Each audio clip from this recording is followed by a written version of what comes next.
RAB বর্ণনা দিতে গিয়ে কাইন্দা ফেলাইছে ভাই। আমার বর্ণনা দেওয়ার আগে গায়ে লোম দাঁড়িয়ে যাচ্ছে। 9 বছর বয়সী একটি মেয়ের নাম হচ্ছে ঝুমুর।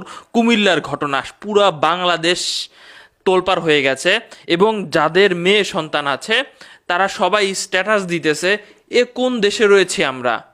দেখতে দেখেন কেমন দেখা যাচ্ছে, মানে তার পরিকল্পনা, মানে একটা মেয়েকে ছোটবেলা থেকে 9টা বছর লালন পালন কইরা ধরে রাখতে পারলো না। এটা আসলে নিজের কাছে কতটা খারাপ লাগে জাস্ট ভাবেন। দর্শক শ্রোতা, আমরা ঘটনার বর্ণনা দিচ্ছি। 29 তারিখের ঘটনা, আমি যতটুকু জানি। মেয়েটার নাম হচ্ছে ঝুমুর। সে মানে প্রতিদিন এই যে গরমের মধ্যে তার স্কুল টাইম কমিয়ে দেওয়া হয়েছে 10টা পর্যন্ত, সকাল 10টা পর্যন্ত স্কুল টাইম করা হয়েছে। তো তিনি মানে তার মেয়ে স্কুলে গেছে প্রতিদিনের মতো। স্কুলে যাওয়ার পরে 11টা বেজে যাচ্ছে, তবুও সে ফেরত